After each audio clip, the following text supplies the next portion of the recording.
Good evening. Welcome to the May 21st, 2024 voting meeting of the Exeter Township School Board. Please rise for the Pledge of Allegiance.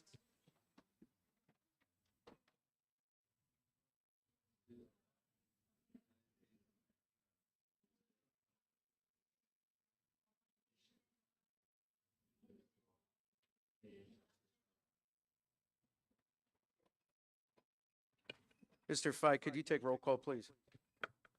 Jason Mell, Present. Julia Schaefer, Present. Deborah Bloom, Dr. Andrea Battler, Here. John Fiddler, Here. Dr. Ann Herring, Present.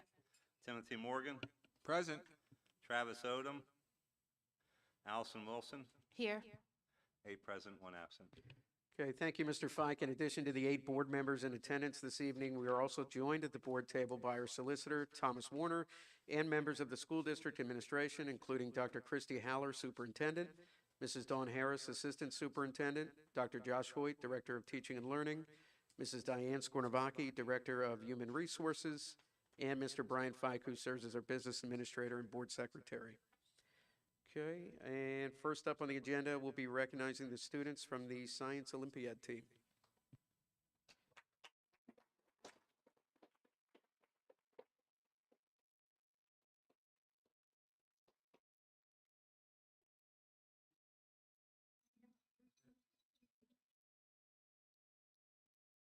So my name's Will Lasky, and I co-advise with Amber Bollinger, who's back there somewhere. Can we ask you to go on the mic in case there's any parents or families listening?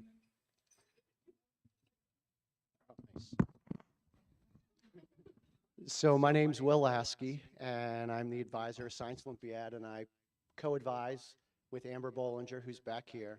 And this is our Science Olympiad team. We competed at 3 levels this year. We competed at the county event in January, which technically we won first place, but unfortunately we had a scoring error by our own person keeping score, so we got 3rd place. But we actually got first place after they did the recount, but we didn't want to tell the people that, we really got first.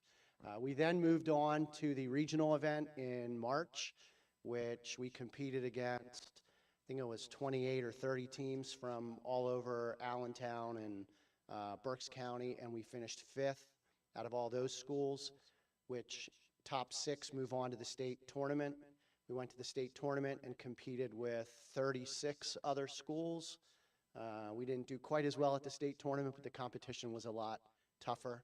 But we had a very good year, and we appreciate all the support from the school board all the way, through. I would just like these guys to quick introduce themselves, if that's okay. Do we have time for that?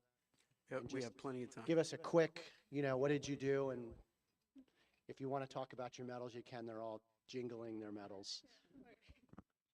My name's Kate Hoover. I did geologic mapping and wind power, which I medaled in, and I also did astronomy in the state competition. I'm Philip Blake, and I did Codebusters and Scrambler, which I medaled in.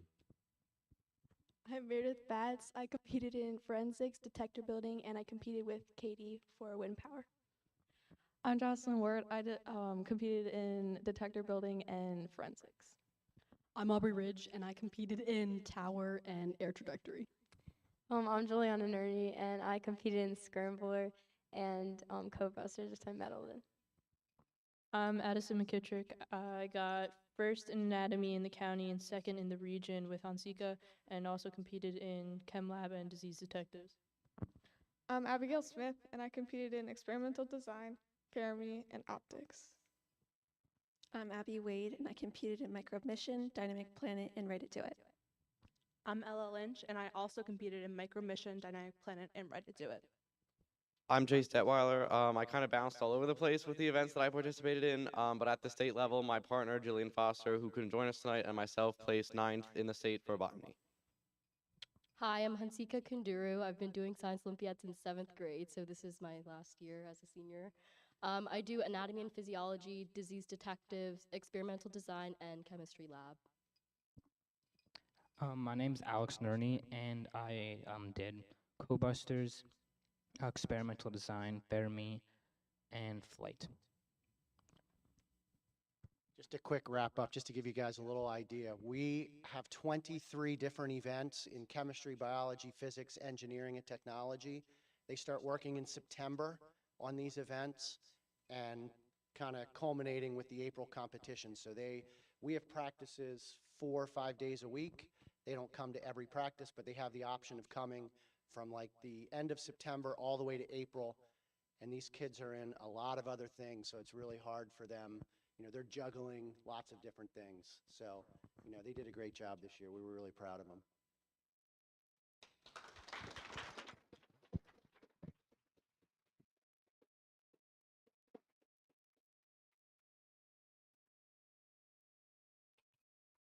Thank you very much for attending. And also feel free if whenever you need to leave or if you want to leave, you're welcome to. Next, we're going to hear from the Avidum, thank you, the Avidum Club, where students will speak about Mental Health Awareness Week.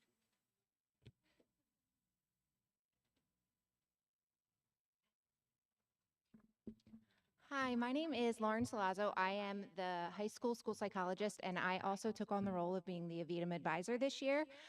We did have 2 students on the docket for tonight, but high schoolers in May.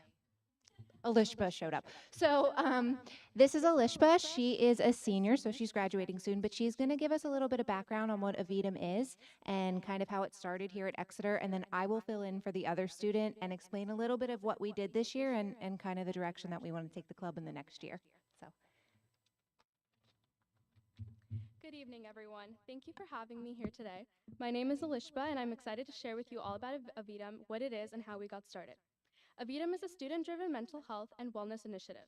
The word Avidum is Latin for I've got your back, which perfectly captures our mission to create a supportive, stigma-free environment where students feel safe discussing mental health issues and supporting one another.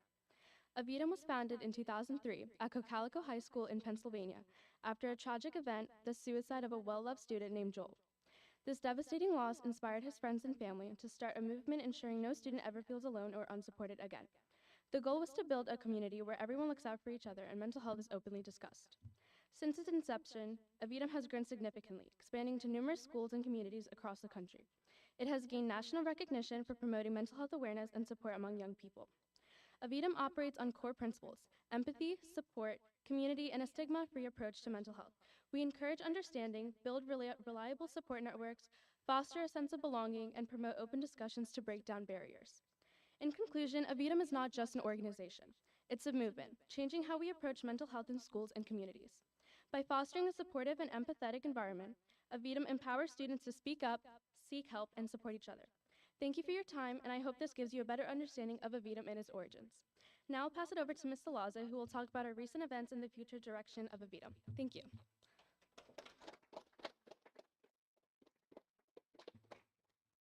Okay, so this year, like I said, I was new to advising Avidum, so I had a lot of help from Alicia Leonard to kind of get the ball rolling at the high school. May is Mental Health Awareness Month, and so we were fortunate enough to be able to plan with the club. The first week of May, it was Mental Health Wellness Week. And we had a lot of fun activities that we had for our students at the high school. So on Monday morning, we coordinated a breakfast for students and staff to kind of come and start off the week on a good note. We also had someone design Mental Health Matters t-shirts, and we were able to raise money for Avidum through that. We also had our Mental Health Wellness Fair on Wednesday, May 1st, and it was an awesome event. It was held during the students' lunches where they were able to come outside. We had a lot of our clubs set up. We had positive keychains that were made, a photo booth, face painting, things like that. We had East Reading Boxing Club come out, and they taught the kids how to do some boxing. We had Jose Rosas come out with Stay Fit, Stay You, and he brought his squat rack. It was really cool. So it really motivated kids to kind of get out and do some fun things together. We also had Cherry on Top, Ice Cream Truck, and Kona Ice. And with the shirts, Kona Ice, and Cherry on Top, we were able to raise about $500 for the club. So not a bad start. And then on Friday morning, we had a unity walk where students and their teachers were able to kind of walk around the school during first period that Friday. It was a beautiful morning and just kind of get outside, get some fresh air. I think it was really a great week to hold some of these activities with AP testing, keystone testing, things like that. So students are under a lot of stress in the month of May, and so we really wanted to make sure that they were able to kind of take advantage of the warm weather and get outside and spend time with each other. I left out the most important part of the wellness fair is that we had therapy dogs come, and they were a huge hit. Next year, we would like to have a petting zoo. Mr. Campbell. And so next year, we met the other week and we decided that we would like to do, Dr. Holler also okayed the petting zoo. So I think it's a go. I'm right on board. Baby Yeah, goats. perfect.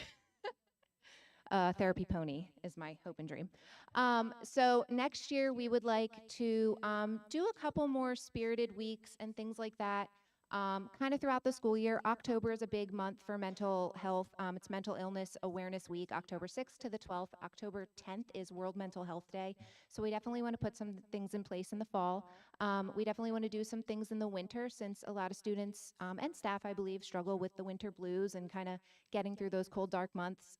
So we want to be able to put some things into place during the school day, as well as raise some money for our club. And then April is Stress Awareness Month, and May is Mental Health Awareness Month. So we have an idea to kind of put into place some Wellness Wednesdays for staff and students throughout those 2 months next year. And then again, of course, the Wellness Fair, which I think was a huge success. So thank you so much for your time. We really appreciate you taking the time to learn about Avidum. It's something that we're all very passionate about. And as the psychologist at the high school, there's definitely a lot of need in the realm of mental health. And so I feel really lucky to be able to take on this role as well. Thank you so much.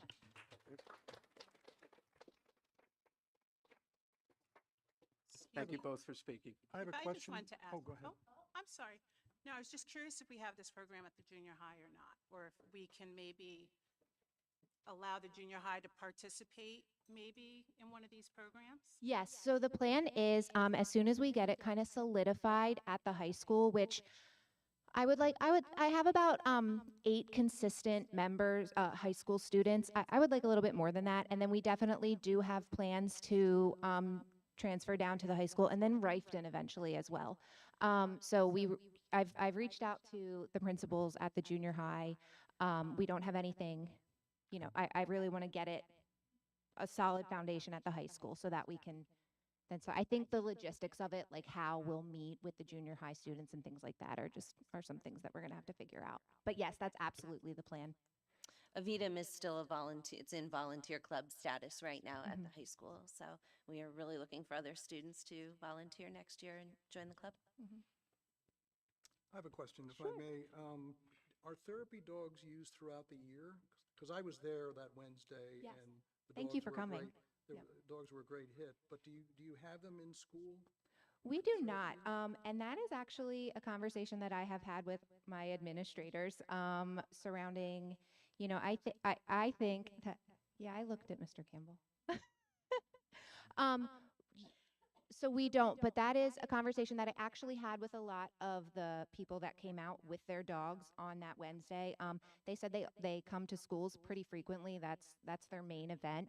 And so I'm not sure what we'd have to do to get that approved, but I definitely think we've had some conversations about it. I could see it being really beneficial in our special education classrooms specifically. And just one other point. I was just going to add to that, Mr. Fiddler. We did have a therapy dog coming in pretty regularly to the junior high this year. And I don't know if you all recall, I can't remember if it was this board or not, but we had 2 guest therapy dogs here. Our school psychologist at Lorraine has a licensed therapy dog, and one of our high school counselors, Ashley Rosa, has a licensed therapy dog. remember that, yeah. So we are talking about how we can regularly implement that, especially after the success of the dog coming into the junior high this year. So. Good, thank you. And the other point of interest, we will be voting tonight on is it a new policy, Anne, on suicide, or is it revised?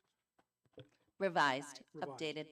Well, so we'll be updating That's awesome. policy on suicide Great, tonight. So yeah. thank you Well, very I will much. stick around for that. So- Thanks for what you do. Sure. I have one more question. Yes. If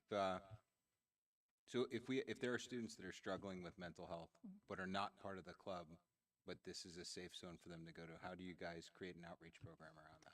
Yep, so that's something that we're definitely working on a little bit more. We have a lot of opportunities at the high school for club fairs. We have Safe Halloween Night, things like that, where we kind of go out and advertise our clubs. So that's all kind of new to me. Well, this year it was new to me. Next year now I know what I'm looking for and it's in my calendar. So we do a lot of outreach in that way. I'm telling kids every week that we meet that they need to be bringing their friends and things like that.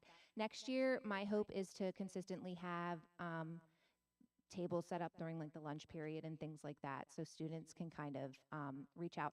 Another thing is I'm in the guidance office, so I have that good rapport with the counselors and they have been really good with word of mouth with getting the Avidum Club kind of out there and letting students know that it is a possibility.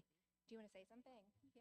So last year, or I believe it was like 2 years ago, we had someone DM us on our Instagram account, and it was actually one of our students who went to the high school, and they were kind of confiding in us about what's going on, and like they were asking us where to reach out and how to get more support. So we kind of like directed them where to go and who to speak to, and I think the next week they DM'd us back and said that they got the help that they needed and they have a therapist now. So I guess that's one of like the ways that we reach out to people. It's just like peer-to-peer communication. So that's like a really nice part of it as well. More to come on that too, Mr. Morgan. So Mrs. Leonard and I aren't quite ready to share yet, but we are working with another organization to be a sub-recipient of a grant to get students at the secondary level trained in something called Teen Mental Health First Aid, which will provide students with training on what to say back when a friend or a peer tells them that they're struggling or that they need help or that they're having thoughts of self-harm, and that will be incorporated over the next 2 years into our curriculum and our programming. We're just not quite ready to share all the details yet. Thank you. And if I could just add, with summer approaching, students not being in our schools and having those relationships with teachers, one of the things that we're working on with the tech department and Jen Breton is that students who access their Chromebooks over the summer, as soon as they log on to the internet, there'll be a pop-up that says that if you are experiencing upset, this is a number that you can contact in order to get help. So that will be something that will be on everyone's Chromebook as just a way for us to continue to have some type of reach with our students over the summer so they know how to get in touch. Any other questions or discussion? Thank you again.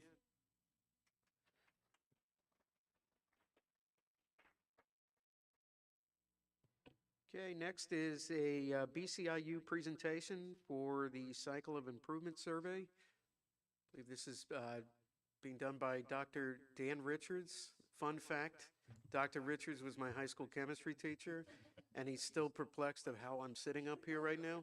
So if he's giving me weird looks, you know why. It was early on in my career too, so you probably have a few stories about me as well. So I just wanted to say thank you to Dr. Richards for being here tonight as part of the IU. Last year, when I became the superintendent, one of the main things that I wanted to do is to make sure that we had a strong relationship with the BCIU because I saw them as a strong support of the school district in ensuring that we had a lot of resources in place for our students in a lot of different areas, not just academics, but in the realm of behavior, mental health, that piece that Dawn takes more of a lead in. But there was a lot of things that we saw were really lacking in Exeter through no one's fault. But what was really missing was a framework from which our administrators and our teachers could work from in order to really look at our curriculum and then our instruction, and our assessment, and how all of those things tied together and how we could how that could be a continuous framework. So we were fortunate enough to still have ESSER funds available that were allocated for the use of consulting. And so we were able to bring in the IU to work with the administrative team. And they also conducted a survey because we wanted to hear what the teachers had to say. their voice in all of this is extremely important. And then, of course, what the students had to say. And because we wanted it to be anonymous, again, the IU conducted the survey. And what you're going to hear tonight is the results of the survey. And then we'll be working with the IU and our administrative team. Each building has a school improvement team already in place to really dig into that data and to start putting this into action. This is not a once and done type of thing. This is, again, a framework for continuous school improvement. So us gathering feedback from staff will become part of a regular cycle as well as from students. So there you go, Dr. Richard. All right. Well, thank you. It's a pleasure to be here this evening. And just to provide a little background on myself as well as the services that come out of the Office of Professional Learning at the IU. And I will be referring to some slides up here if you want to look at that direction as well. This is my 31st year serving Berks County Schools. I was a teacher, a school administrator, and been with the IU now for 10 years, 9 years as the director of the Office of Professional Learning. I also was formerly a Science Olympiad advisor, so I appreciate all the youngsters that were in here and the work that they do for many years. So appreciate that piece of it. As far as the Office of Professional Learning, we are an office out of the IU that provides services to all of our county schools in terms of a multitude of professional learning opportunities, as well as Java-like network groups, and different things like that. And I'll share a little bit of specifics when we get into the school improvement process, but also student events. And I did want to share, kind of tied to the Science Olympiad as well, is most recently we did have a challenge at the end of April. It was our last student competition of the year, which was the Sea, Air, and Land Challenge, and we actually had an Exeter team that placed there in the Sea division. It's a robotics challenge, so it was interesting to see that using robotics to actually dive underwater and do different tasks that they were given. So again, kudos to that team and the Science Olympiad team that was here this evening. When we think about the Office of Professional Learning and going a little bit deeper with the school improvement process, we serve our schools in comprehensive planning, which is a routine task that goes on for all of our schools, as well as that learning environment support. But when we talk about school improvement, typically that tends to be focused on our federally required designated schools, our CSI and our ATSI schools, as part of that process. But really want to applaud Dr. Haller and her team, in turn my team at the IU, to collect that survey data and to conduct the focus groups to make sure that it was a team effort and everybody was buying into that process. The purpose was to gather that information for comprehensive and school improvement planning. The goal really to use that information to guide future planning to maximize student learning and achievement and really enhance the school environment where we may see fit in terms of where the data might lead us and where future investigations might take us. When we think about the process of the plan, it really was a collaboration, ongoing meetings between the administrative team, union leadership, to really review what those perceptions were at that point, what we thought the needs were, really developing that plan, which took us into, really what were we going to actually do in terms of the surveys, as well as the focus groups, and developing, what questions do we want to use, and what was going to get to the information that we might want to gather. From there, we did survey the professional staff as well as grades 5 through 12, and then we also conducted focus groups for the professional staff and grades 5 through 12 as well. Just a few fast facts to give you a little idea of the size of the surveying and focus groups. As you'll see there, that we had 289 professional staff that were surveyed, as well as 1,843 students. So a good collection of data, as well as focus groups that you'll see with 79 professional staff and 49 students on those dates. Was everyone offered the opportunity? Student-wise, or from staff and students, was everyone offered the opportunity to take the survey? And what percentage of staff is that actually, and students that actually took it? Right.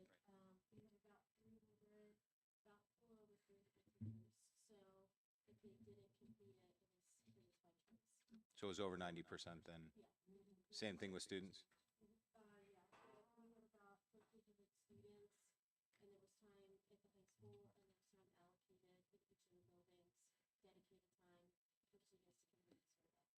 Okay, thank you.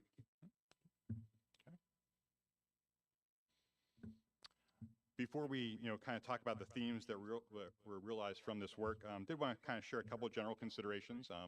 One that you'll see there, the first bullet, noting that, some of the themes will be listed which cover both celebrations and opportunities for improvement. May not be complete representative of the entire school population, but through the data was suggested as items to reflect on due to that significant survey and or open-ended data or focus group data. And again, just to dive into a little bit deeper to gather more information around those areas. So as you see the themes, again, thinking through that perspective that these are things that came up that we want to look into further as we move forward in terms of action steps. Also, we would encourage, to really ensure the accuracy and the collection of multiple points of data, looking or cross-referencing other data that may be available. Some examples, maybe the PAYS survey, our Future Ready Index, and things of that nature. Other local data or other surveys or information that might be out there regarding the school environment and achievement of students and things of that nature. So really taking those pieces into consideration when you move forward with this information.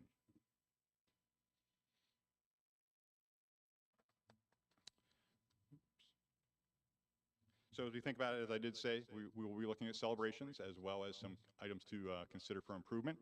And we'll, of course, start with the celebrations. As we look at these, you'll see the list that's up there. I'll go a little bit deeper into those with some statements as to kind of what the main arching themes were around those items. When looking at professional staff tenure, what that references to is that 70% of your professional staff have 6+ years of experience with the Exeter Township School District. And over 90% have 6+ years of experience total, which is a really high percentage in terms of number of teachers that have that 6+ years of experience, which is very good. Overall, the professional staff agree that the school works hard to develop trusting relationships with parents. They respect others who take that lead in school improvement efforts, and they feel loyal to the district, as seen with the tenure as well. Additionally, professional staff have strong beliefs and it being their responsibility to help improve the school, to maintain a positive environment for their colleagues and students, and to help students academically achieve to meet their future goals. Many believe leadership sets high standards for faculty and staff, as well as promotes parent and community involvement. Many also believe that leadership sets clear expectations, communicates a clear vision, and creates a sense of shared ownership within the school. Also, where applicable, where incentive programs in combination with behavior management protocols are seen, it's being seen as being consistent and effective where those two combinations are in place. Shifting gears a little bit to the student beliefs.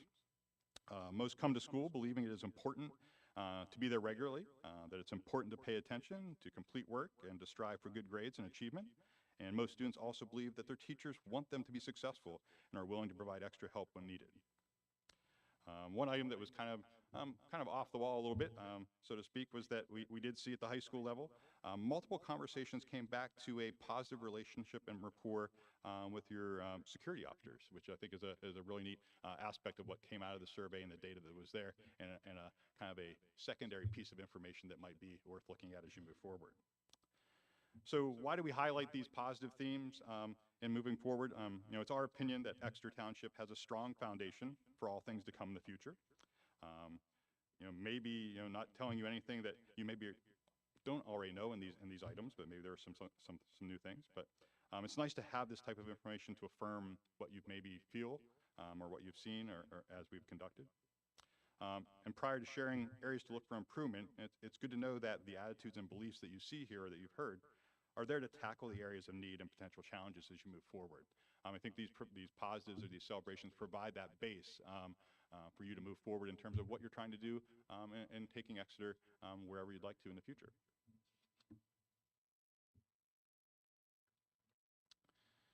So as I let you pause and reflect a little bit about the celebrations, before I move into the items that the leadership team and educators will want to consider collecting more information on, to kind of refine the areas of need, to explore that cause and the reasoning behind maybe some of this information, and then planning and taking action, as Dr. Holler had mentioned. I want to focus you on the idea that what I'm going to share on the next screen isn't about what you don't have or what is poor, so to speak. It's just identifying some areas that could potentially be improved to impact the greater learning environment here at Exeter Township School District. The experiences that you have with your school population. So that's from parents to community members and partners, the educators, administrators, students, any other part of the school community that may be left out. But again, it's about taking that information forward and how do we improve, not saying that these are actually negatives per se, but just areas of reflection and concern that you may want to think about in terms of moving forward. Again, it may result in better efficiency, resources, and strategies, as you think about some of these things. But again, thinking through that positive possibility nature in terms of what these might look like and how you can move forward collecting more information to see where you go with these. So I'll leave those up for a second so you can take a quick look as I'll go down through each bullet in a second.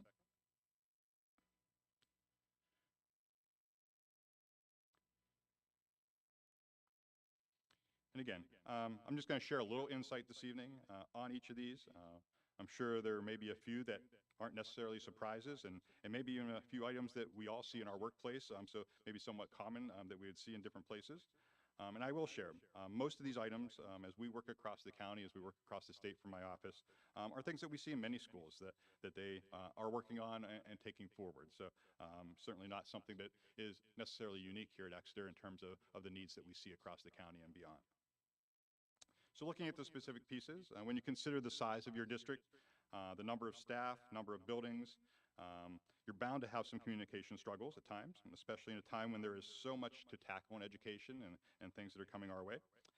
Areas to consider under communication strategies could be method and mode of delivery, the amount of content that is shared at a time, consistency of messaging, preferences in receiving that information, as well as providing it in multiple means for those that have different preferences. Under curriculum and programming, items that were shared centered on implementation, resource and materials, vertical and horizontal alignment, and instructional practices. Not that every component is dysfunctional, so to speak, but just areas that may be an opportunity for the leadership teams to hone in on and systemize a little bit of what you already have in place and be able to take those forward and looking for key areas to enhance and or update in those specific areas. We term the next area as data-informed environment. We live in a world that is data plentiful, and at times can probably be overwhelming for some, hence items to think about here.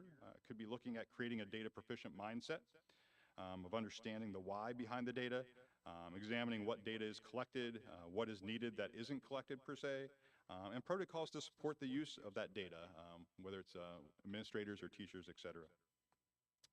The next item is educator efficacy. This came across as a concern from staff in a variety of areas. We know that the needs of our students have changed over the years due to a number of factors, and increasing the level of confidence teachers have in their ability to guide students to success as they address challenges like this is seen as a need from the educators. Based on the data as well, for our next item, a better understanding of the crossover, best practices and legalities of general and special education could benefit all staff. And probably not a surprise, as we also heard a little bit earlier in terms of the support, is to see mental health support on this list. This was posed as a concern both for adults and students in terms of recognition of issues and, most importantly, the availability of necessary supports to address those instances and the care of those individuals that may seek it. And then the last two items both address the shared need of developing better relationships, both adults to students in the school, as well as building connections to parents and families of the students in your community. And again, as we look at those items, not saying that anything is necessarily a negative, but just an area that was brought out as a possible concern, something to think about as you move forward, as you're doing comprehensive planning, as you're doing school improvement planning. Discussion points to have, to continue to have, to see where can you take that forward and where may be areas that you really want to work on as a priority. With that, just really want to thank the board and Dr. Holler and her team for working with the IU as part of this process and being able to plan for the future. While my team and I were here to provide a service, it's also a learning experience for us. An opportunity to make a connection with your staff and an opportunity to make a difference. And I thank you for involving us in that process, and we really look forward to assisting as you move forward. because we are a service provider, and that is our role, is and what we really enjoy is helping our schools in terms of these processes. So with that, I'll turn it over to Dr. Holler as to any additional comments and how you would like to go from there. Does anybody have any questions for Dr. Richards before? I have a couple. Surprise, sorry. Dr. Richards, was obviously we didn't see the data, we saw an overview. So how is the data broken down? Is it broken down by building? Is it generalized? Is it by grade? And is it broken out in several ways? And the data that you presented today, I assume, is generalized? It is generalized and aggregate data at this point in terms of creating the themes. We did look at it by building level as well as by district-wide. And then overarchingly looking at that data with my team as well as the administrative team here, we focused on what we thought were the themes that came out of that data as aggregate data from across the district. And then for Dr. Heller, when is the next survey? So like for the same group of people, or? Same people, same questions. What's the time frame when we do it next? So I'd like to get through this data first, because we didn't really get to do anything with this data yet. So, from my perspective and experience, we have to formulate a plan to address the data that we have, and then we have to give it some time to put things in place and then resurvey people. So I don't see us surveying people again right away next year, maybe perhaps at the end of the year, but I want to get through this data first and make some changes before we resurvey people. So if we have a time frame for the next one and we use same questions, when you go through your analysis, is the concept, I assume these areas of concern are broken down by percentage. Will there be an expectation that for the next survey that you'll have a goal to see that you can get a certain greater percentage better? That's not really the purpose of a survey like this. It's really more to identify areas for school improvement. As Dr. Richards said, the cycle of school improvement was designed for schools who were identified to basically that are struggling. And part of that survey is to identify areas where people are struggling. We did this as a proactive approach, not because we had to. So I don't know that this is a survey that we would necessarily replicate the way that it's been given. I don't know that it won't be, but we needed to have a baseline of information for us to be able to work forward with as a team. I was going to say, if I could just add to that too, some of these items aren't necessarily items where we're not doing well and we need to improve. I'll use mental health as an example. So I got to see some of the raw data, and the statements aren't that we don't have mental health supports or that we're not doing anything in that area. It's a generalized statement that students have mental health problems, and they have them more so than we've ever seen before, in public education. So it's a representation of a concern, not necessarily a representation of something that we're not addressing yet and now need to go make a plan to address. And all that makes sense. And I'm not judging what you're doing or how you're doing it. No, I just wanted to explain that, because I guess they are generalized categories, so Right, I thought I should clarify that. I just want to make sure that I understand. Obviously we spent money to do the survey. It's going to take you guys time to to figure out what you're going to do with the data and to formulate your plan on how to do it. The question is, how do you know that all that work you did is good work? Not that it's ever bad work, but how do you know that you're moving in the direction that you expect to if we don't have a time frame and the same questions to monitor the data from one survey to the next? That's a fair question, and that's something that we'll work on the IU with. As we've said, we did this as a proactive thing. So, there's no other district that is doing this type of work in the way that we approached it. We're kind of the first to kind of embark upon this social experiment. So this is something that I will, certainly talk to the IU about as to what is the next best steps. We're not surprised by some of this data. We knew that there are curriculum needs. We knew that there was, that we hadn't been looking at data for years. We didn't even have consistent data sources. We knew that there was no cross-grade level articulation that was happening, or articulation happening between our buildings.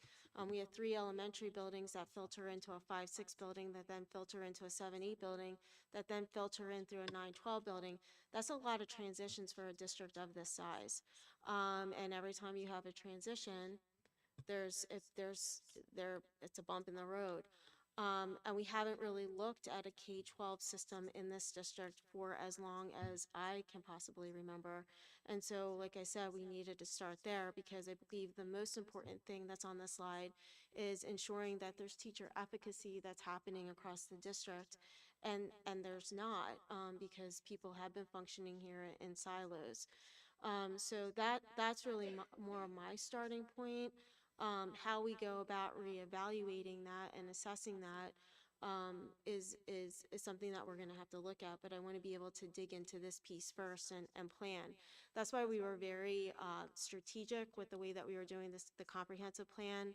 We continued to focus on the goals that we had instead of changing everything up. And so we could really dig deep into that and work with our administrators, and so we could work with our teachers. So. And I'm a huge advocate of it. I think this is awesome. I think this is something that we've needed for a long time. I just want to make sure, with all the changes that we're making, and they're all great changes, that we know that people are following and crossing the chasm with us. And I think that this is just a great opportunity to understand that. So, whenever you do, and I talked to Dr. Richards about this, and, whenever you do a survey and you get feedback, there's always the potential that you're going to have your feelings hurt, right? So, like, you get your feelings hurt, you have to get over yourself. You have to, like, really dig through it and figure out, like, what are we going to do? What's the plan? And so we're, like, kind of past our feelings being hurt. Like, I thought we were doing kind of a good job there, And it's not that we weren't doing a good job there. It's just, like, for instance, like, communication. We work really hard at communication, but and maybe we weren't communicating the way everybody needs us to communicate. I don't know that I can fix that. Like, I don't know that I can promise that I can fix that. We have over 300 teachers. We didn't even talk to our support staff yet. They might like in a whole different way that we communicate. So, when you're talking about communication, all we can do is use the tools and methods that we have to communicate. And there might be some people that might not love that, but that doesn't mean that we weren't communicating. It just means that they didn't like the way we were communicating, and that looks different. So, I think we are at the point where we are prioritizing, and we do have a lot of irons in the fire, because there is a lot of work to be done. But again, I go back to it being that having this be essentially a new administration, even though I've been in the district for a while, we've really needed to hear the voice of teachers. We've really needed to have an honest opinion as to where they were right now in their professional life and where they were with their needs, and then start working through that to meet those needs. And I know I've said it before, but that is why that getting that calendar is so important to us, because you can see the needs that have been identified, and if we don't have the time to work with staff to meet those needs, you can replicate this survey year after year after year, and you're not going to see any movement, because as an administration we won't be able to provide any support to the teachers, if that makes sense. So it's all very everything we've done has been very purposeful. So, Dr. Heller, what do next steps look like in order to tackle So- the topics that were listed there? So every building, we had talked about this with the administrative team in the beginning of the year. So every administrator knew that we were doing this. We had looped Mark Ricketts on it. He's the union president. So as part of this, the initial step is every building administrator identified a school-wide school improvement team. So every building has one. So now we are going to take this data, and it's going to be broken down, and each principal is going to be working with their school team to focus on specific needs at their building level. And that is absolutely the way school improvement works when you've been identified as a school. You basically look at your data, you identify your goals, and then from those goals, you make a plan and you work that plan with your school improvement team, because then your school improvement team becomes the leaders of that building, because you can't just have the building principal do it.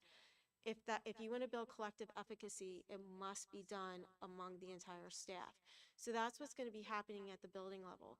From the central office administrative level, Josh is really going to be taking the lead on that with his team, with Joe Alcaro and Becky Bush, and looking at the big pieces with the curriculum, how we can do cross-grade level articulation with that professional development piece.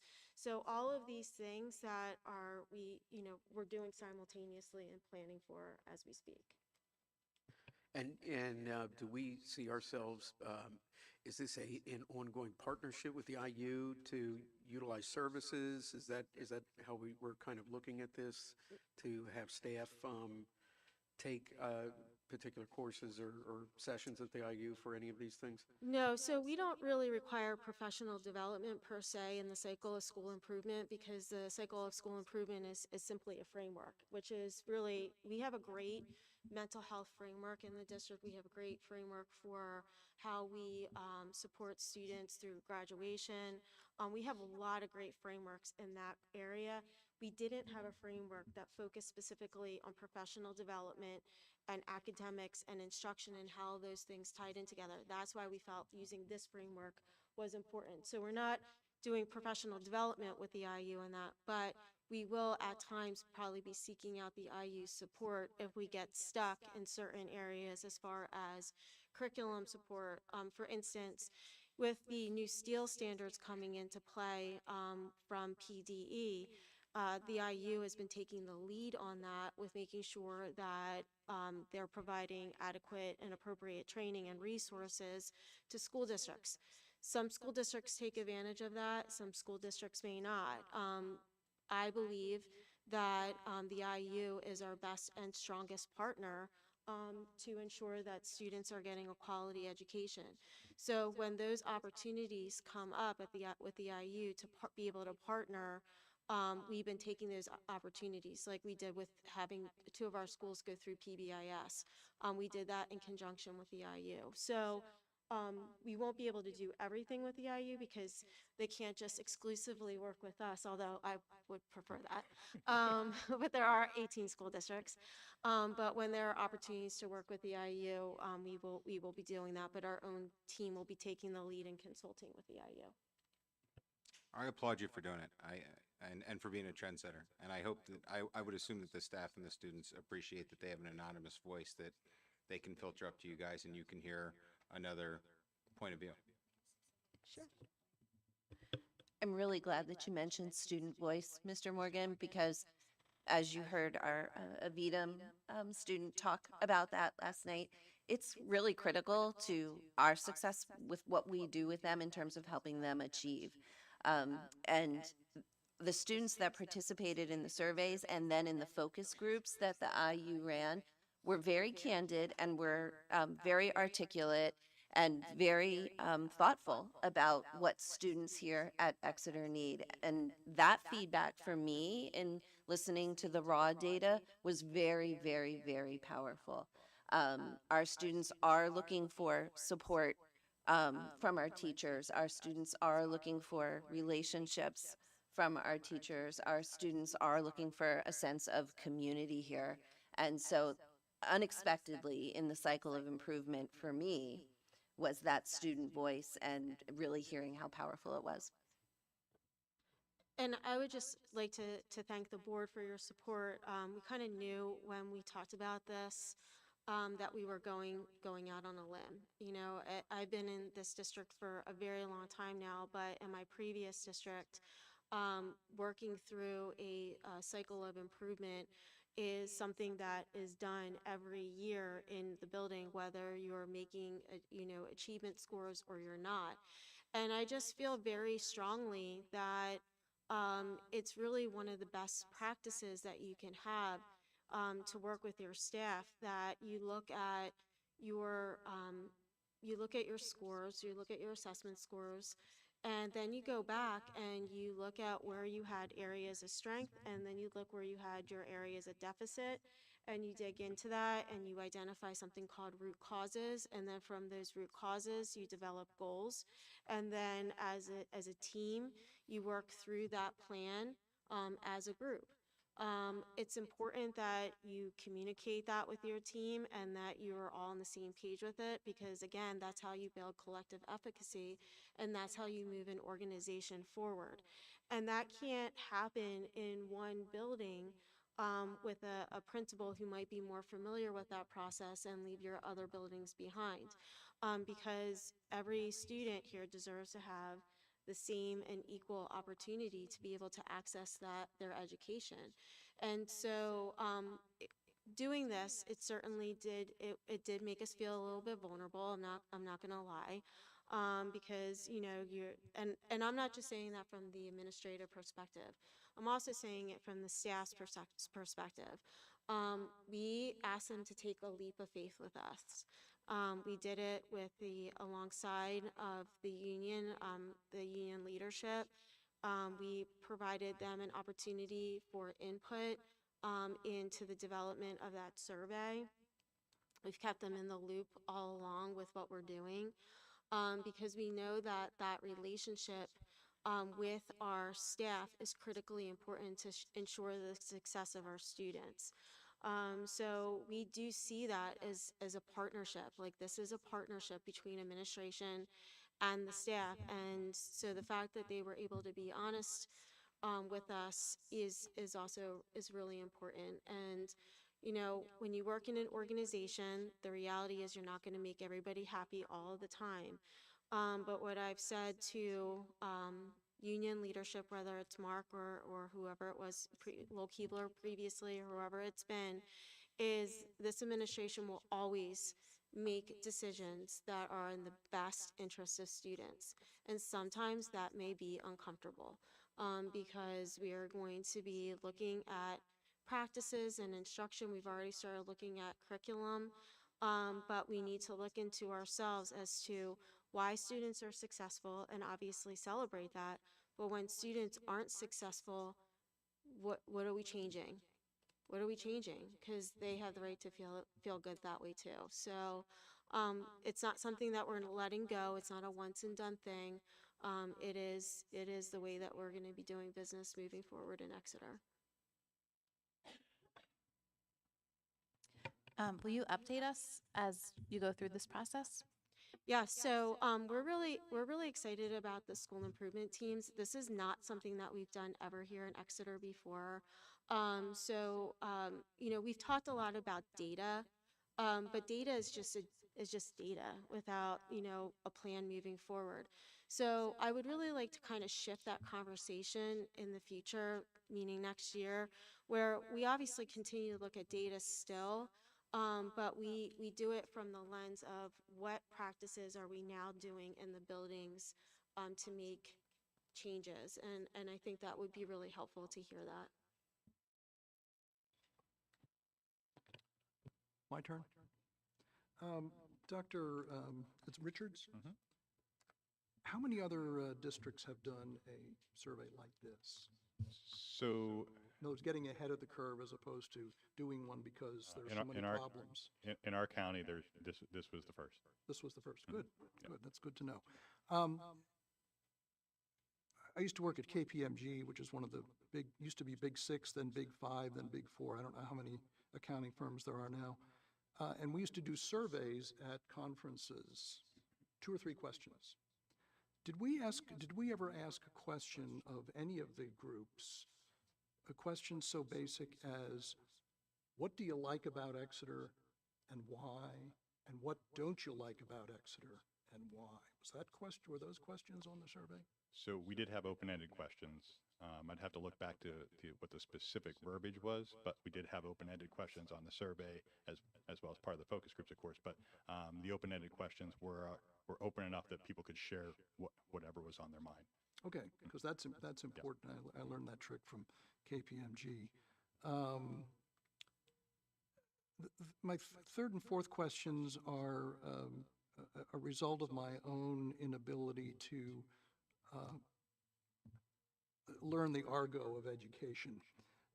You used a phrase, vertical and horizontal alignment. I thought that was something you did with a car. So can you peel off a couple layers of the onion and talk Certainly, about certainly, and I can turn it over to the team as well. But in terms of vertical alignment, just looking at the K-12 perspective, and from K to 1, 1 to 2, and looking at that, that talk and that alignment across from grade to grade, as well as horizontal alignment within a grade level. What does that look like in terms of you have multiple teachers teaching the same content? Does that look the same? Are they using similar resources? And again, you have I think, multiple elementaries. So what does that look like across elementaries to make sure that you have those pieces similar?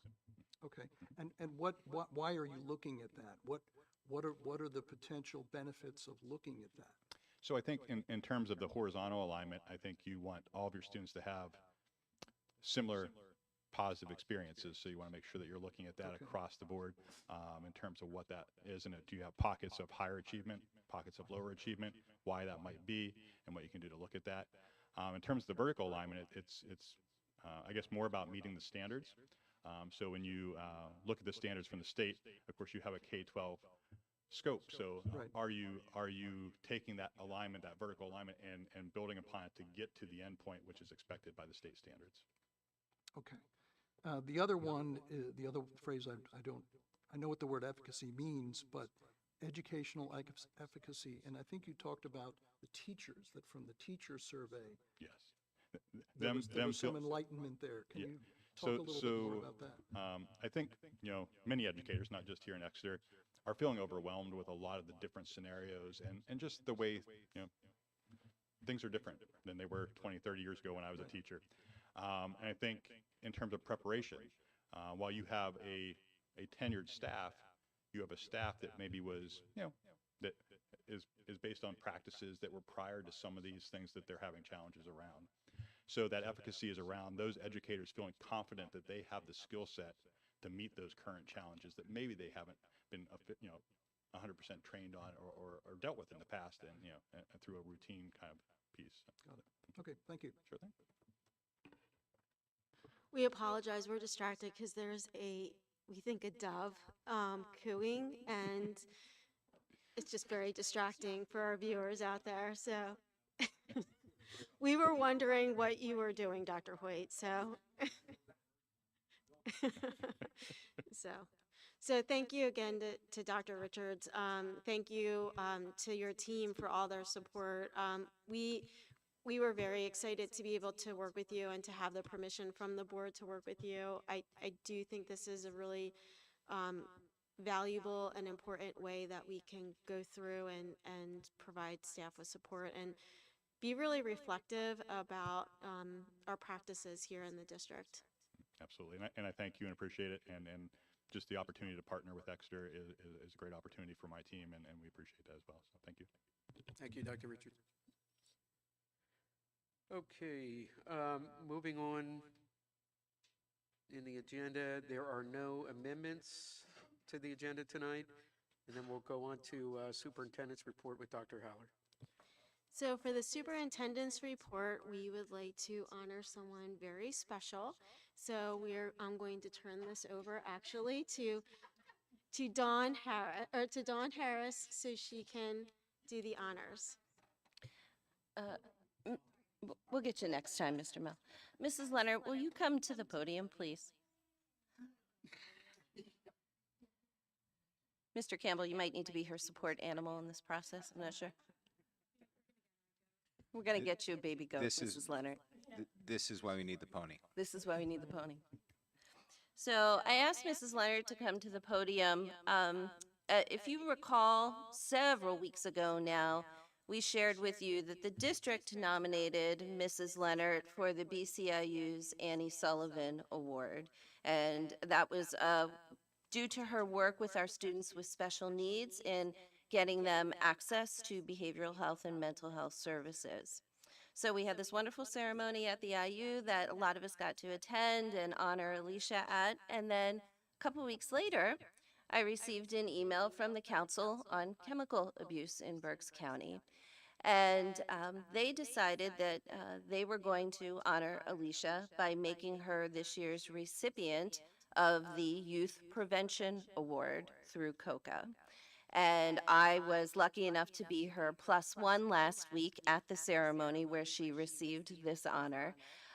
There were several others that COCA selected throughout the county that work at various agencies and organizations who also have made an impact on mental health in Berks County with Berks County youth.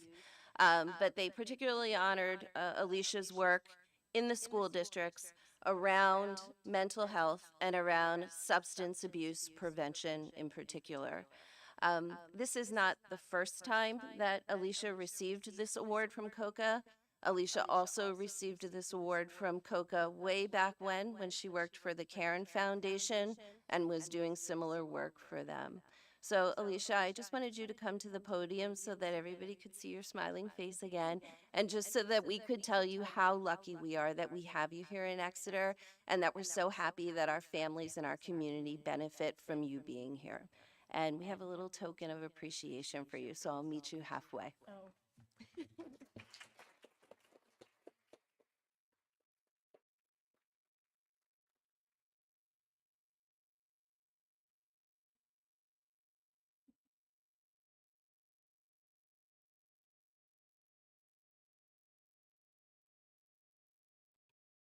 Okay, moving on to public comments. There is no one signed up.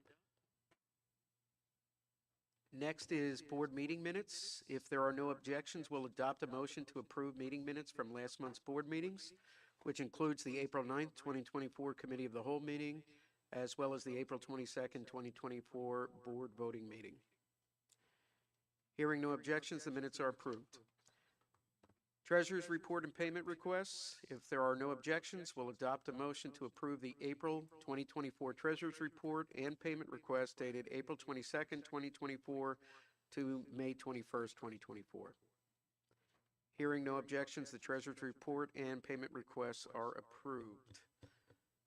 Okay, moving on to committees. We'll kick us off with Education Committee with Dr. Badler. Thank you, Mr. Mel. Up first is the monthly enrollment report, which is just public comment. Does anybody have anything to say about this? Nope. Okay, moving on. It is recommended that the Board of School Directors approve a contract between Exeter Township School District and Schachter Goldberg Enterprises Incorporated to provide the most current school safety best practices and resources to students, parents, school districts, and law enforcement so that all children can learn in a safe environment. Max Schachter is a national school safety advocate. His son Alex is one of the 17 victims murdered in the Parkland school shooting on Valentine's Day 2018. Max is the founder and executive director of Safe Schools for Alex, a 501c3. Their mission is to provide the most current school safety best practices and resources to students, parents, school districts, and law enforcement so that all children can learn in a safe environment. This speaker will be funded through ESSER funds. Second. We have a motion and a second. Any discussion? Just a question. I don't recall this being on the last meeting agenda unless I missed it. No, it wasn't. Because of when we actually got to see Max speak at the safety presentation, and then the time it took for us to get in touch with them and get the contract, it brought us up to this point. We would like to have him come in on October 14th, which is a county-wide in-service day, and he's a national speaker. So we didn't want to delay by waiting till June to get it on the CAL and then to get it on the voting meeting, because we were afraid we would lose the opportunity to bring him in. And we just feel very strongly about having him come speak. One of the things that we've been hearing from the staff, because of our strong collaboration and partnership with the Exeter PD, is that our staff really has expressed the desire to have more safety trainings. And our calendar this year allows that to happen.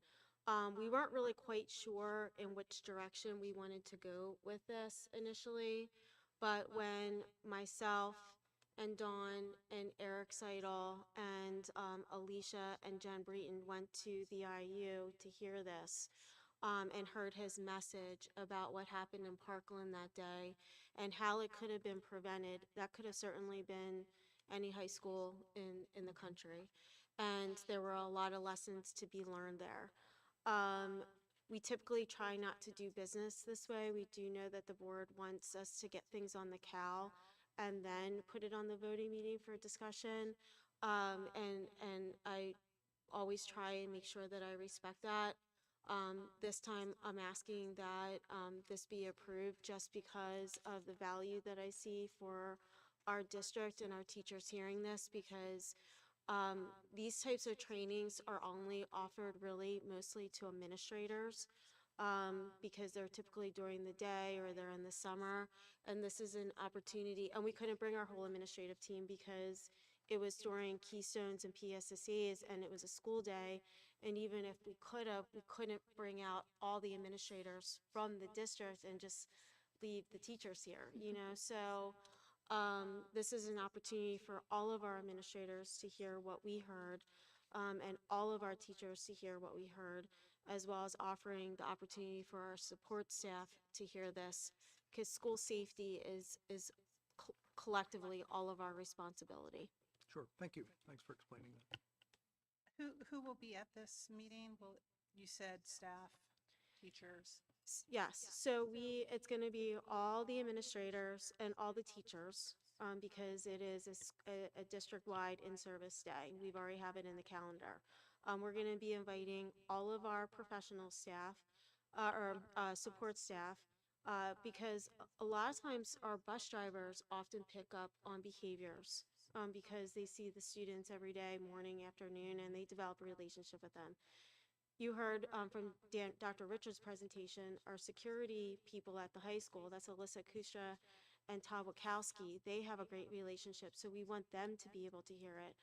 But we're also going to be inviting Exeter PD, as many officers as they can possibly send, because a lot of the messaging was also about the way that the Parkland shooting could have gone differently with training had it been available, and joint training, which we already do with Exeter PD. And then we also intend to invite state legislators. I don't know how many will actually attend, but school safety isn't just the responsibility of school districts. There are grants that are available, but they were competitive. Exeter didn't get one.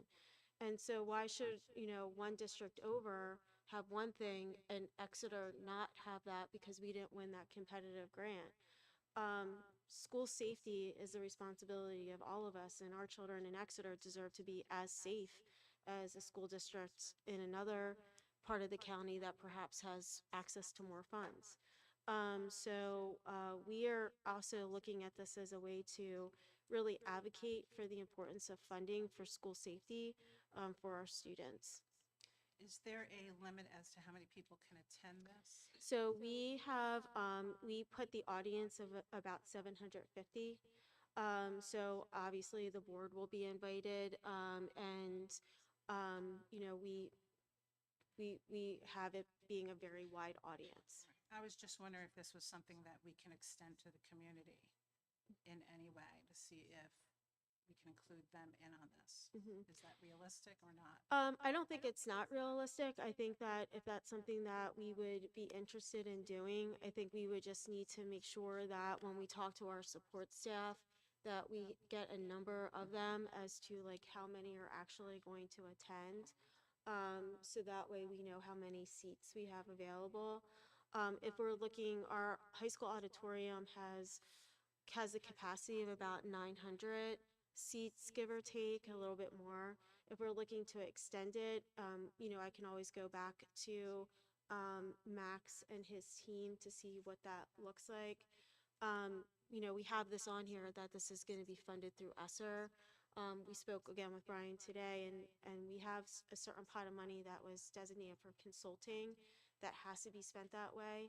And we just felt like this was a very good expenditure. So if we want to extend the opportunity, we could certainly do that.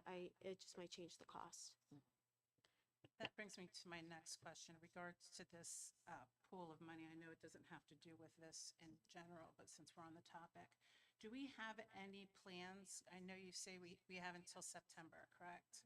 Do we have any plans for this pool of money? We do.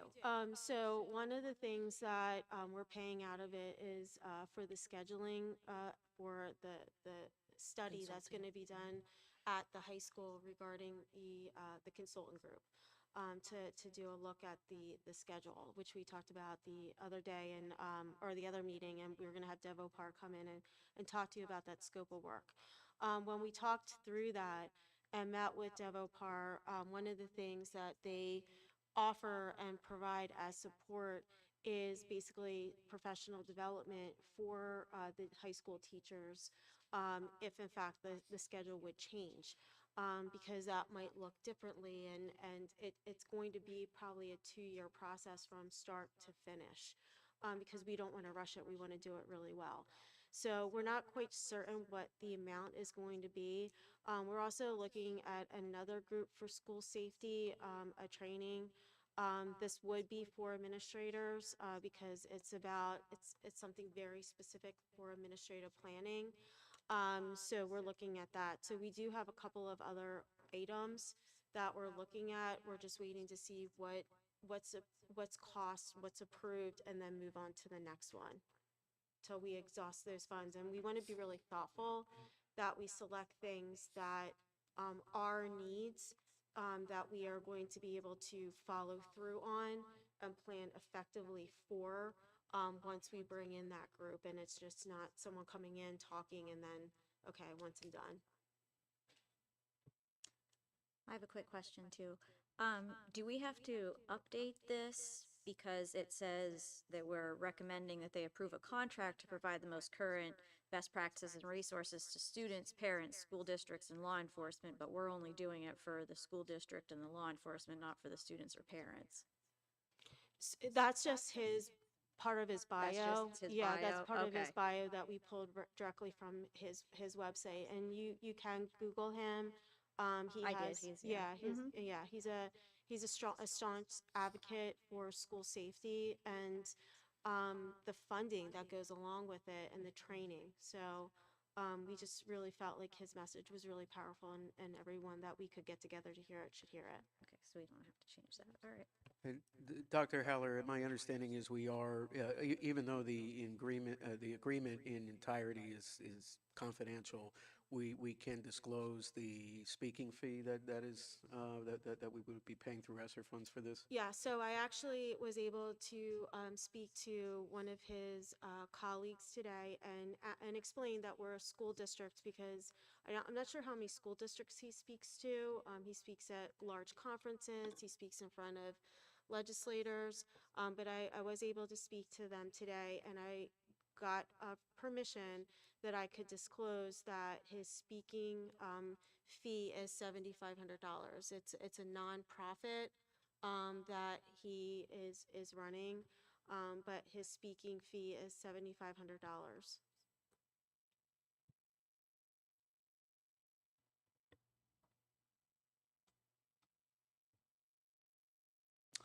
Any other discussion? All right. All those in favor say aye. Aye. Aye. Opposed? Ayes have it, motion carries. Let me see here. The next is just public content. Oy, it is reported that the field trips below within the 60-mile radius have been approved. There was one added since the cow. And I just have a quick question. What's community-based instruction? Sorry, I should have asked that earlier. Josh, do you know what oh, go ahead. Never mind. No, there you go. Yeah. So community-based instruction is part of our low incidence programming for our students with special needs that require instruction in adaptive life skills. So as part of a best practice of that kind of program, you teach those skills first in the classroom, and then to help them with generalizing those skills outside of the classroom, you take trips out into the community to strategic places that align with their IEP goals and what they're working on, and that allows them to practice those skills out in the community so that when they graduate, they can independently do those skills without us. Thank you, Mrs. Harris. You're welcome. Okay. It is recommended that the Board of School Directors approves the following education committee items. The following field trips beyond the 60-mile radius, the following staff conferences, and I'm going to stop there for the moment. Second. Do we have a motion and a second? Any discussion? All those in favor say aye. Aye. Aye. Opposed? Ayes have it, motion carries. All right. It is recommended that the Board of School Directors approves the following education committee items. Number 3, 4, 5, 6, 8,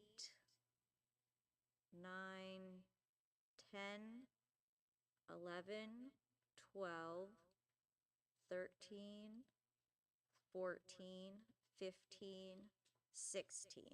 Second. Thank you. Okay, that's a motion and a second. Any discussion? All those in favor say aye. Aye. Opposed? Ayes have it, motion carries. It is recommended that the Board of School Directors approves the following education committee items. Number 7, the LIFT textbooks, and online Spark platform published by National Geographic for junior and senior high school ESL students.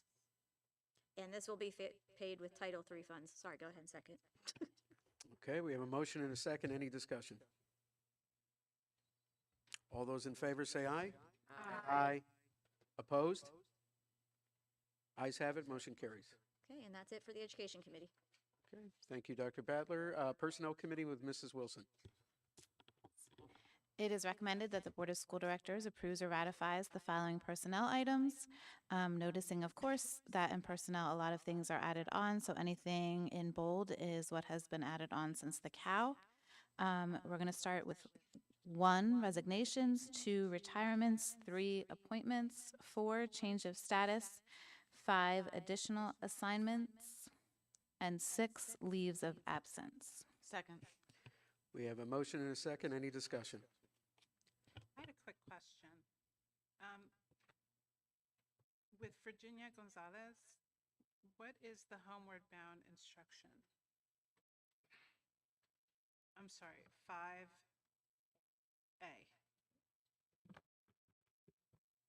Dr. Herring, there are times when a student at the high school is on some sort of leave of absence and unable to attend school. So Mrs. Gonzalez took homebound instruction to make sure the student was getting educational services.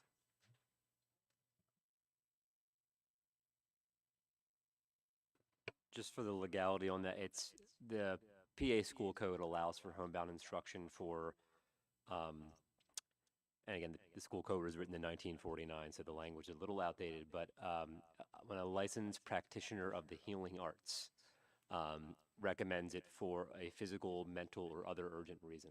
So schools have discretion to give homebound in those situations. Any other discussion? Okay, all those in favor say aye. Aye. Opposed? Ayes have it, motion carries. It is recommended that the Board of School Directors approves or ratifies the following personnel items: 7, 8, 9, 10, 11, 12. I'm sorry, Mrs. Wilson, could I ask that we separate 7 and 9 from the consent agenda? Sure. Thank you. We'll just go with 7 first. 7 and 9 first. It is recommended that the Board of School Directors approves or ratifies the following personnel items, number 7 and 9. Second. We have a motion and a second. Any discussion? I will be abstaining from 7 and 9 because my spouse is on the ETEA and she's also listed on the extended contracts. Thank you. Any other discussion? All those in favor say aye. Aye. Opposed? And I abstain. Thank you. It is recommended that the Board of School Directors approves or ratifies the following personnel items, 8, 10, 11, and 12. Second. We have a motion and a second. Any discussion? All those in favor say aye. Aye. Aye. Opposed? Ayes have it. Motion carries. Okay, that's everything. Thank you. Thank you, Mrs. Wilson. Finance and Audit Committee, Mr. Morgan. Thank you, Mr. Mel. It is recommended the Board of School Directors adopt the proposed final general budget for the 24-25 school year with budgeted revenue of $85,812,436 and budgeted expenditures of $85,644,508. Second. We have a motion and a second. Any discussion? Just to be clear that this will result in a 3.25% tax increase, correct? Correct.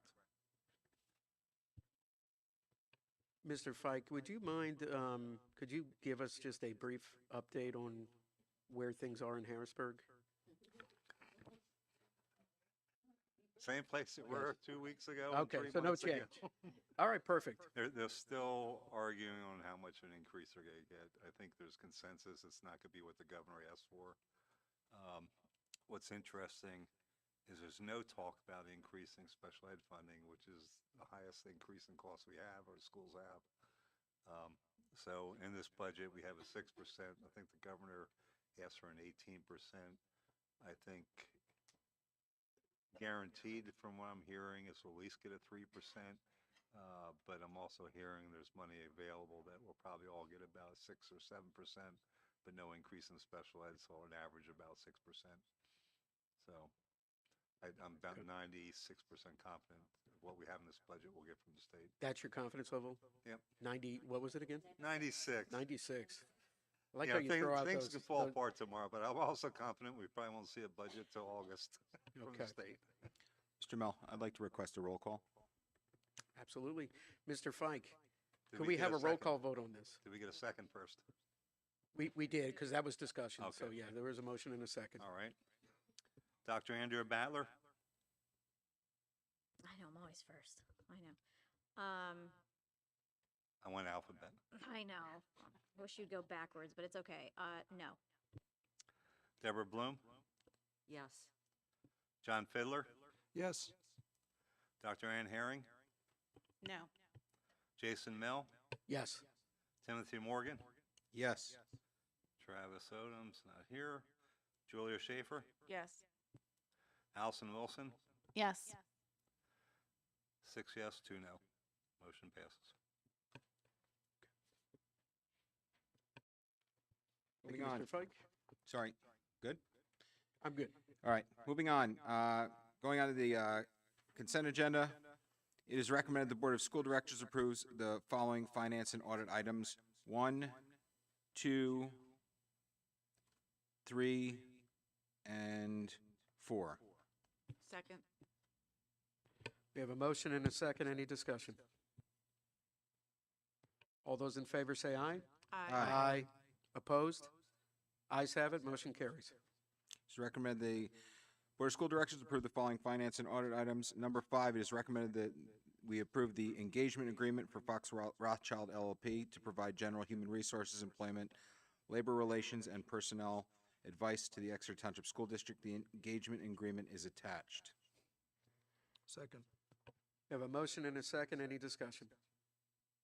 All those in favor say aye. Aye. Opposed? Ayes have it. Motion carries. It's recommended the Board of School Directors appoint Sweet, Stevens, Katz, and Williams as solicitor of the Exeter Township School District. The 2024-25 fee agreement is attached. Second. We have a motion and a second. Any discussion? All those in favor say aye. Aye. Opposed? Ayes have it. Motion carries. That's all, Mr. Mel. Thank you. Thank you, Mr. Morgan. Facilities and Transportation Committee with Mr. Fiddler. Thank you, Mr. Mel. It is recommended that the Board of School Directors approve the following Facilities and Transportation Committee items, numbers 1, 2, and 3. Second. We have a motion and a second. Any discussion? All those in favor say aye. Aye. Opposed? Ayes have it. Motion carries. That's all I have, Mr. Mel. Okay, thank you, Mr. Fiddler. Policy Committee with Dr. Hearing. Thank you. It is recommended that the Board of School Directors approves the following policies. First reading, 810, 819, second reading, policy 201. Second. I have a motion and a second. Any discussion? All those in favor say aye. Aye. Aye. Opposed? Ayes have it, motion carries. And that would be it for you. That's it for me. That's it for your committee, but you're going to be picking up the next one anyway, Athletics and Extracurricular Activities Committee, Dr. Hearing. Thank you. Thank you. A report I received today from Mr. Legath, 2024 Exeter Township Senior High, oh, I'm sorry, I added that. I wanted to remind everyone that the senior high school has an art show on May 23rd from 5 to 7.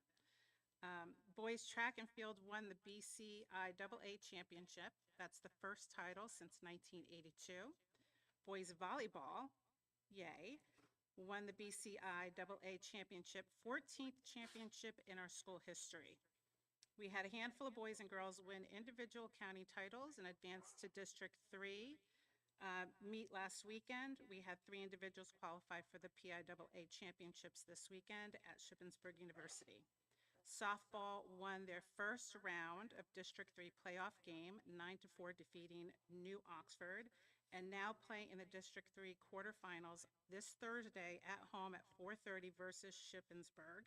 Once you're done watching that game, come into the high school to watch the boys volleyball team play in the District 3 quarterfinals at 7 p.m. versus the winner of tonight's match. Lastly, I want to congratulate the class of 2024 and remind the community that the senior car parade is Monday, June 3rd at 7 p.m. on our campus and in the neighborhood. So come out and cheer them on. And that's it. Thank you very much, Dr. Hearing. Exeter Community Education Foundation, Mrs. Schaefer. Thank you, Mr. Mel. We're only 10 days away from our 3rd annual Food Truck Festival, which is Friday, May 31st from 4 p.m. to 9 p.m. at the senior high school. We look forward to seeing Exeter community and having a great night. This week from May 20th through May 24th is our ECEF Community Care event at Chick-fil-A. When you're stopping for after practice or game, or meeting, dinner or breakfast or lunch, make sure you let them know that your order supports ECF.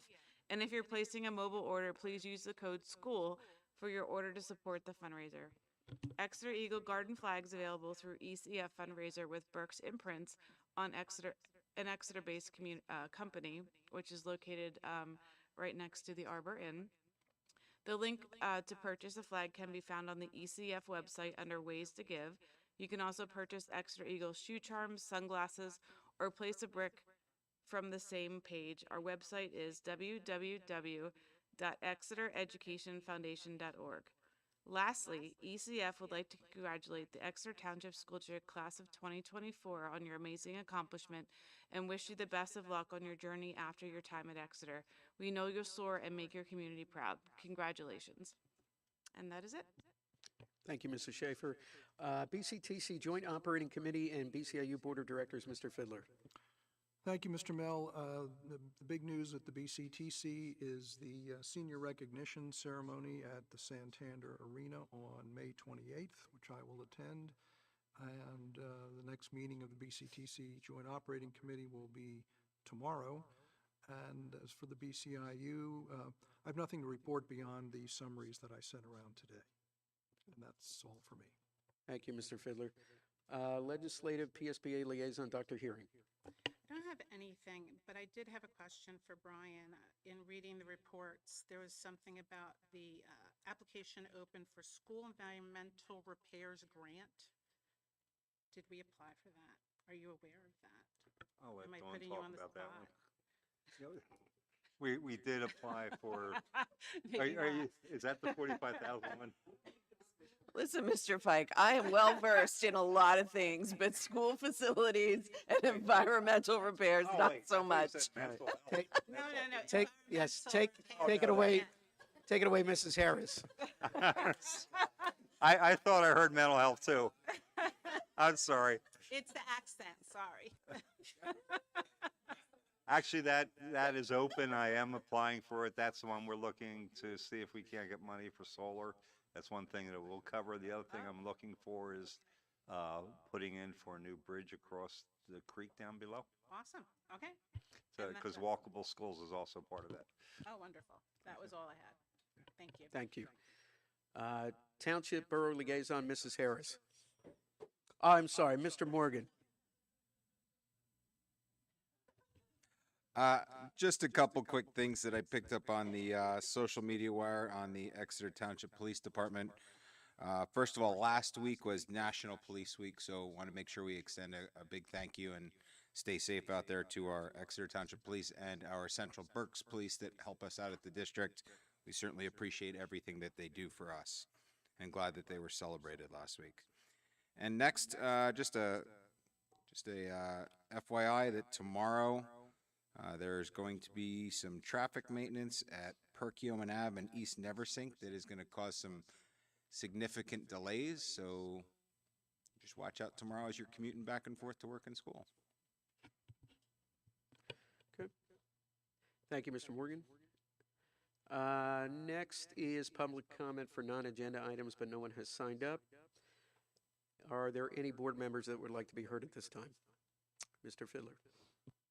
I just wanted to thank Mr. Campbell for a terrific ceremony on the 15th honoring our scholarship students and award students. It was really a very exciting time. We have a lot of brains here, and it was great to see so many bright lights on the stage and so many stage lights shining on these great kids. So it was a fantastic ceremony. So thank you, Tom. If I could, I wanted to actually bump off of what John was saying. I was hoping Mr. Ricketts would stay because at the ceremony, I was really impressed when he gave out some scholarships. He asked the students that were there if they can raise their hand if they did an internship, and almost every kid did. He's doing a phenomenal job, and I'm really proud of that for Exeter. Mr. Mell, I just wanted to tag on to that and say my also congratulations to the class of 2024. I know they have a big couple weeks coming up, whether they went to BCIU or Exeter or both or wherever they were at. I also had the honor of spending some time with the BCIU at their National Signing Day this month, which was really great to see a bunch of our Exeter kids who have committed to either the military, the workforce, or to higher education. So no matter where you're going, class of 2024, we're certainly proud of you and congratulate you. So thank you. Anyone else? Okay, our next meeting will be the Committee of the Whole meeting on Wednesday, June 4th at 6 p.m. I'm sorry, it should be Tuesday, June 4th at 6 p.m. Thank you. If there are no objections